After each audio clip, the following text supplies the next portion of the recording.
ایک لڑکی کی شادی کو 7 سال کا عرصہ بیت گیا، مگر وہ اولاد کی نعمت سے محروم تھی۔ اس کے خاندان دوستوں میں جتنی بھی اس کے ساتھ کی لڑکیاں تھیں، سب کوئی 2، کوئی 3 اور کوئی 4 بچوں کی ماں بن چکی تھیں۔ حتیٰ کہ اس کے سسرال میں اس کی نند دیور جن کی شادیاں اس کے بعد ہوئیں، وہ بھی اب صاحب اولاد ہو چکے تھے۔ جہاں ہر وقت اسے لوگوں کی اور سسرال والوں کی چپتی نظروں اور چپتے سوالوں کا سامنا کرنا پڑتا، وہیں وہ خود بھی ہر پل اپنی سونی گود کی وجہ سے دکھی اور پریشان رہتے۔ اس کی رپورٹس میں بھی ڈاکٹروں نے تقریباً نا امیدی ظاہر کی، جس پر ہر وقت وہ دکھی رہنے لگی۔ مگر دل میں ایک امید بھی رہتی کہ اللہ سے بڑا کوئی ڈاکٹر نہیں ہے۔ وہ چاہے تو کچھ بھی ناممکن نہیں، وہ چاہے تو سوکھے درخت کو بھی ہرا کرتے۔ کبھی بہت زیادہ دل اداس ہوتا تو چھپ کر اپنے کمرے میں جی بھر کر رو لیتی۔ کوئی بھی اس کی تکلیف کو نہیں سمجھ پا رہا تھا کہ وہ اولاد نہ ہونے کی وجہ سے خود کتنی تکلیف اور اذیت سے گزر رہی ہے۔ سسرال والے تو باتیں کرتے ہی تھے، مگر سسرالی رشتہ دار ہمسایوں کی باتیں جلتی پہ تیل کا کام کرتے، اور اس کی ساس وہ باتیں بعد میں کر دیتی کہ دل چاہتا وہ مر جائے یا کہیں دور چلی جائے ان تمام لوگوں سے۔ پھر وہ ہر نماز میں رو رو کر بس اللہ سے ایک ہی فریاد کرنے لگ گئی کہ وہ اسے اولاد کی نعمت سے نواز دے۔ وقت گزرنے کے ساتھ جب اس کی دیورانی کے ہاں 4تھے بچے نے جنم لیا تو ساس کے تانوں میں اور شدت آ گئی کہ یہ تو بانجھ ہے، میرا بیٹا بے اولاد رہے گا۔ پھر وہ وقت آیا کہ گھر میں اس کے شوہر کی دوسری شادی کی بات ہونے لگی۔ ایک دن وہ اپنے دیور کے بچے کو گود میں لے کر پیار کر رہی تھی کہ نہ جانے اس کے دل کو کیا ہوا۔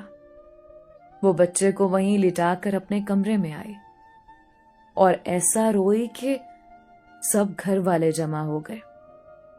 اس کے دل کی حالت سمجھے بنا سب یہ سوچنے لگے کہ یہ دیور کے بچوں سے جلتی ہے، حسد کرتی ہے، مگر ان جاہلوں کو کون سمجھاتا کہ اللہ نے تو اس کو ایسا دل دیا ہی نہیں جو کسی سے جلنے والا ہو۔ وہ تو ان لوگوں میں سے تھی جو اپنی خوشیاں بھی کسی اور کی جھولی میں ڈال دیں، جو اپنے منہ کا نوالا دوسروں کے منہ میں ڈال دیں۔ وہ تو بچے کو پیار کرتے وقت اپنی سونی گود سے اس قدر دل گرفتہ ہوئی تھی کہ خود پہ قابو نہ رکھ سکی، کہ آج اس کے آنسو بھی سب بند توڑ کر بہنے لگے۔ واحد ایک اس کے شوہر تھے جنہوں نے کبھی اس کو تانا نہیں مارا تھا۔ ایک دن کسی نے کہا کہ اپنے شوہر کے ٹیسٹ بھی کرواؤ۔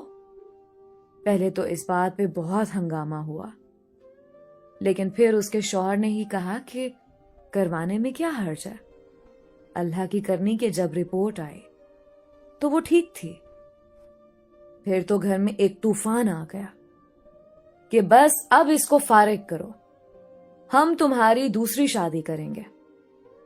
لیکن میرے شوہر کسی صورت مجھے طلاق دینے کو تیار نہ ہوئے۔ اس نے اپنے شوہر سے کہا کہ آپ شادی کر لیں، مگر وہ اپنی بیوی سے بہت پیار کرتا تھا، سو کسی صورت نہ مانا۔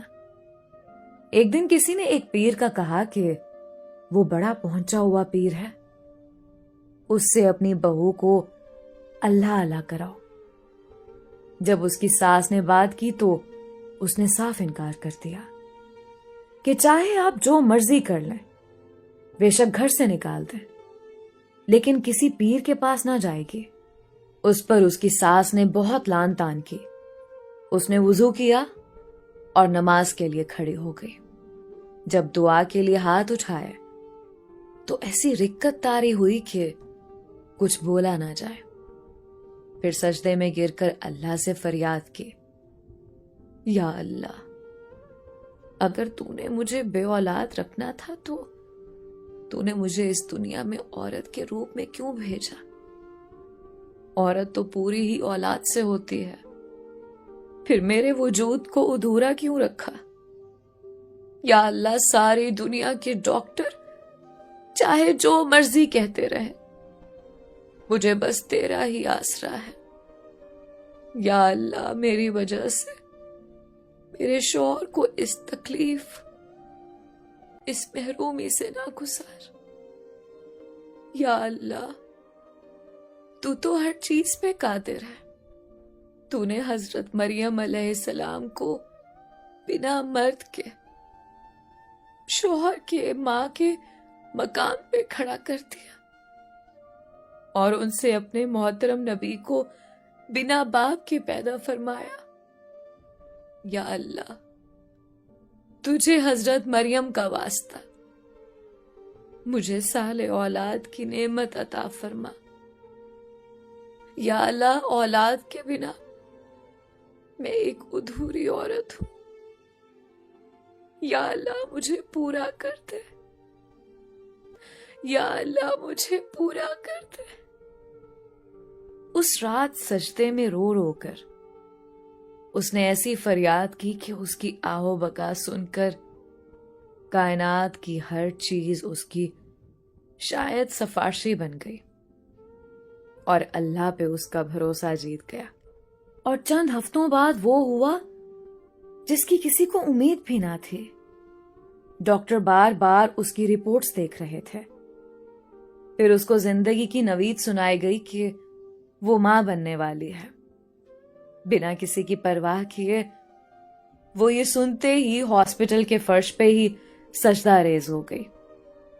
دوستو، اس لیے چاہے کچھ بھی ہو جائے، کبھی بھی کسی بھی حالت میں مایوس مت ہو۔ لوگ تو باتیں کرتے رہتے ہیں، لوگوں کا تو کام ہی باتیں کرنا ہے، اور ویسے بھی اولاد تو اللہ کی دین ہے، اور اللہ بے نیاز ہے۔ وہ جب مرضی چاہے جس جوڑے کو اولاد عطا کرتے۔ اس کے گھر میں دیر تو ہے پر اندھیر نہیں۔ بعض اوقات اللہ ہم انسانوں کے صبر کا امتحان بھی لے رہا ہوتا ہے۔ وہ کیسے کیسے آزماتا ہے، ہمیں پتہ بھی نہیں چلتا۔ اللہ بڑا کارساز ہے۔ لوگ کچھ بھی کہیں، بس اللہ پہ بھروسہ رکھیں، اور کبھی اس ذات سے مانگنا نہ چھوڑیں، نہ کبھی کسی کا برا سوچیں اور نہ برا کریں۔ دل کی زمین کو ہمیشہ پاک صاف رکھیں، اور اللہ پاک پر ہمیشہ بھروسہ رکھیں۔